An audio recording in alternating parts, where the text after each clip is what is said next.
Welcome everyone to the Kindle Report, where I share my 40 years of experience to help you manage your portfolios and protect your wealth.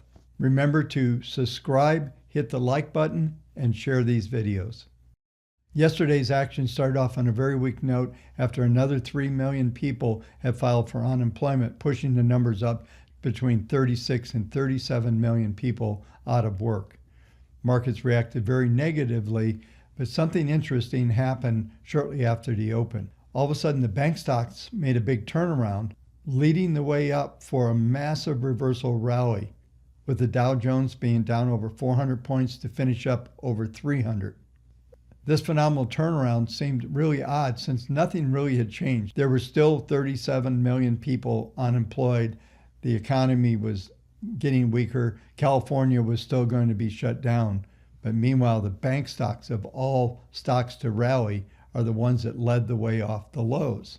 The odd thing about that is the Fed has made it clear that we're going to be at zero rates for a very long time, which means it's nearly impossible for the banks to make any money as their spreads are so tight. So the reason why I bring this up, on Monday, the Fed announced that they were going to buy corporate bond ETFs. I thought that was interesting. It's not in their mandate, but they made it clear they're going to buy anything and everything that it takes to support the economy. They just don't care whether it's lawful or not. I believe what we saw today was the Fed buying their very first stock ETFs. I think this was intervention, to say the least. It did trigger a reversal on the charts, and it set the tone for a bullish finish compared to where we were just a few hours earlier. As we come into the end of the week, we're setting the tone for neutralizing what was going to be a terrible close. Anything under 28.20 today still is a negative close. If that occurs, there will be an outside reversal on a weekly basis. But the Fed did make it clear that they are going to intervene. While I don't believe this signaled a bottom and a resumption of the rally, it did signal a bottom of the pattern. The activity yesterday fell in line with what I discussed in the technical section last night. It just pulled up a little bit ahead of time. As we finish the week, there's no material news coming out. This will all be based on emotion tomorrow, so it should be interesting. Let's take a look at the charts and see how this week is likely to end. Before we dig into the technicals tonight, I want to discuss what I believe the Fed is doing and what they're trying to execute. They announced on Monday they were going to buy corporate bonds. I believe they are justifying the purchase of the ETFs in the banks, if that's indeed what they did, that the banks are holding corporate bonds. This is all speculation on my part, but there was certainly some odd activity that happened, and I'm going to show you a number of charts. This will take a little bit to unpack, but I think it's worth walking through. This graph is illustrating the weekly change in the Fed's balance sheet. Now, last fall, when the Fed started doing all the repos, I blew that off as a non-event and that they were not doing QE. It's obvious now, looking back, that there was a QE started, but it had started to taper off substantially. So it was exactly what they said. It was a temporary issue that they were dealing with some corporate taxes and some drawdowns in the banking system, which totally makes sense, and it's exactly what happened. Then we have the COVID situation. But this chart goes back all the way to 2008, and we thought the Fed was intervening in 2008. Look at the spike that we have on this chart. They are buying anything and everything, just kind of remaking that point that I mentioned in the opening comments. One of the assets they made clear that they were going to be buying were going to be MBSs, or mortgage-backed securities. This chart illustrates after March 13th that there was a large increase in the purchases, and then they taper it off. So this chart would tell you that everything's fine.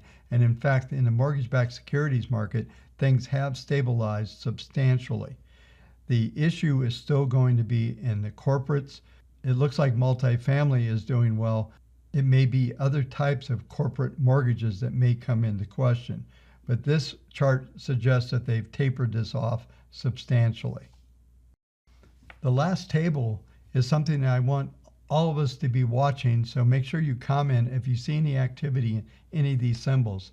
I'll be watching LQD, primarily. It's a symbol I'm very familiar with. And then HYG, which is the high yield. Those would be two symbols I'd be focusing on. But I would watch to see if these symbols are not outperforming.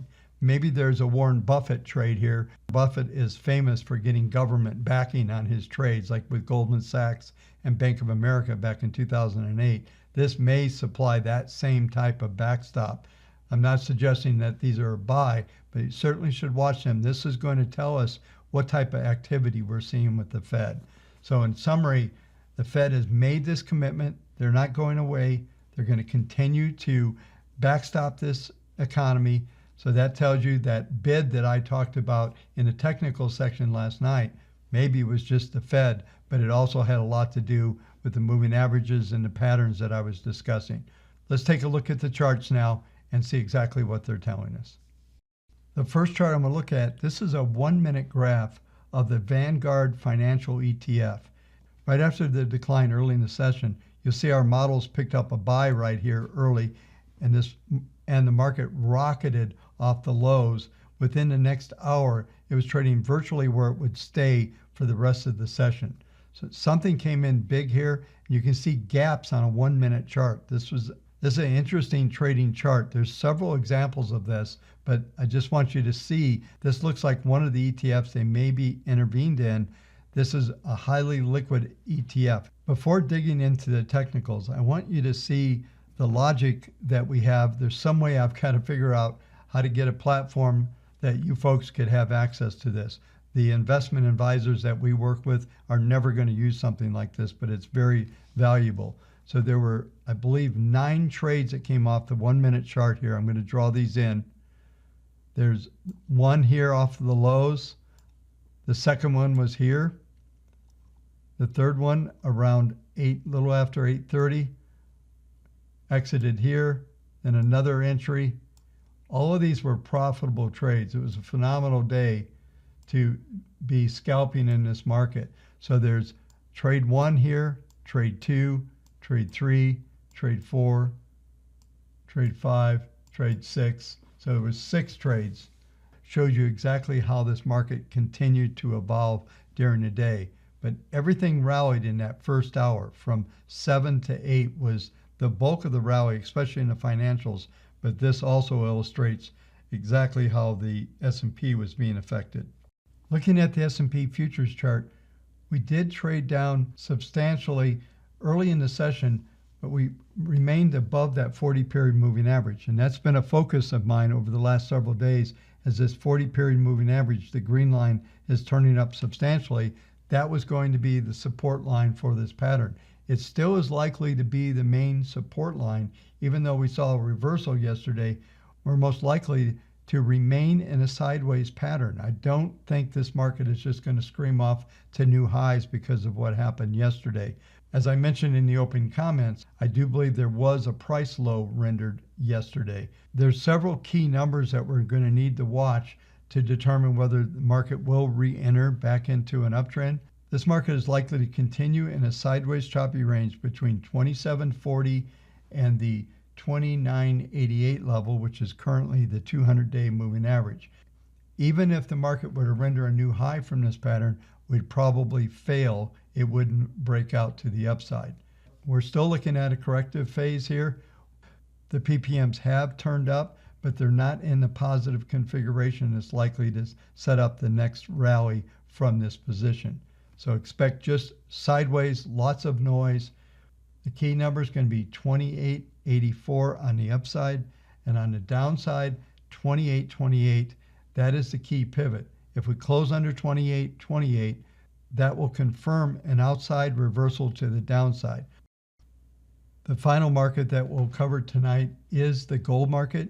I've been talking about that 1737 level. We did get a close above that level. Looks like we're going to break out. PPMs are coming alive. PPM 1, 2, and 3 are all set to explode to the upside. There's one last resistance level that we need to penetrate through, which is the 1764 level. A break above that, we're looking at 1820 to 1870 on the upside. The wedge I've been discussing on the weekly chart, the only issue here is that PPM 1 is positive, even though it's turned down. It's at 0.41, ppm 2, 0.75, ppm 3, 0.35. Any value on any of these ppms above 0.25 is bullish and suggesting that we are in an uptrend. This confirms that we're in uptrend on all three levels, both short, intermediate, and long term. This will complete the broadcast. Thanks again for a great week and everybody showing up at the live cast on Wednesday. I'm looking forward to next week and continuing to map out what these markets are going to do. Have a great weekend. We'll talk to you on Sunday evening.